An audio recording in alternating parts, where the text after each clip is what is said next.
High sugar consumption dapat meningkatkan resiko depresi. Bagaimana ceritanya? Ini penjelasannya.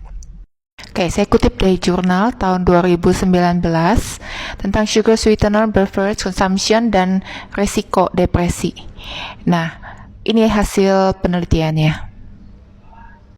Orang yang minum 2 gelas minuman bersoda itu meningkatkan resiko depresi sampai 5%. Sedangkan mereka yang minum 3 kaleng minuman bersoda setara ya, artinya bisa yang jenis minuman yang lain, tidak harus minuman bersoda, itu meningkatkan 25% resiko depresi.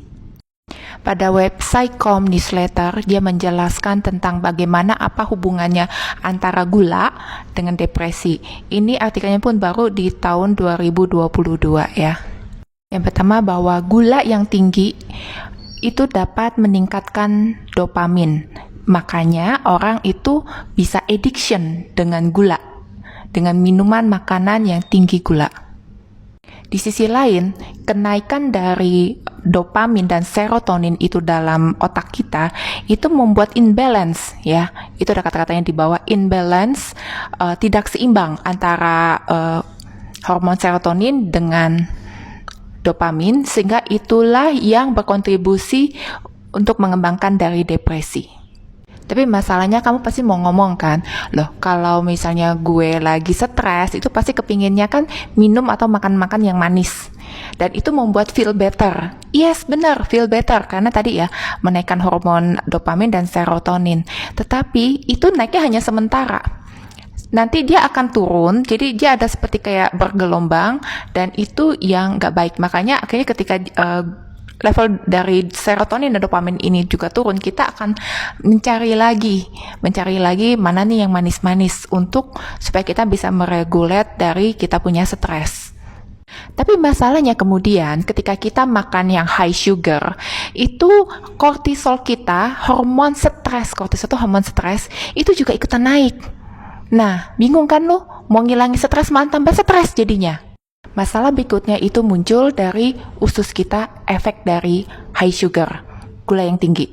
Ternyata itu mempengaruhi dari kita punya usus, terutama gula itu dapat menimbulkan inflamasi ya, peradangan dalam tubuh kita. Masalahnya sugar ini memblocking penyerapan nutrisi. Jadi di sini dikatakan kalau kita mengkonsumsi high sugar itu membuat usus kita sulit untuk menyerap vitamin-vitamin tertentu seperti vitamin B, B6, B12, folic acid. Nah, terutama makanya kenapa yang lagi mau promil sebaiknya tidak makan atau minum yang manis-manis, dan juga vitamin D. Dan kita tahu bahwa vitamin D ini juga akan membantu untuk meregulasi emosi kita, sebenarnya punya efek ke sana. Nutrisi-nutrisi ini itu penting buat brain health kita. Lihat yang paling bawah itu ya. Nah, itu sebabnya kenapa high sugar, gula yang tinggi itu dikorelasikan dengan risiko dari depresi. Dan itu berhubungan dengan mental health kita. Nah, makanya nggak heran ya kalau akhir-akhir ini kita bisa melihat tren dari orang yang kena depresi itu makin naik. Jadi kenaikan ini bukan hanya semata-mata bicara dengan tekanan hidup ataupun tekanan sosial ataupun tekanan studi yang makin naik, tetapi juga dengan adanya perubahan pola hidup. Karena semakin banyak orang yang lifestyle-nya itu senang dengan minuman yang manis, makanan yang manis.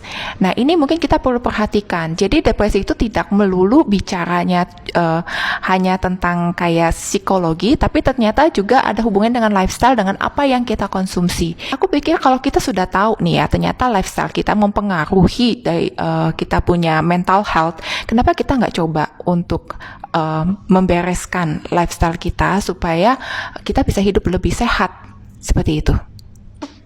Satu lagi, jangan lupa untuk berolahraga, karena itu bagus juga untuk fisik kita maupun juga untuk mental health kita. Salam dari saya, Foni.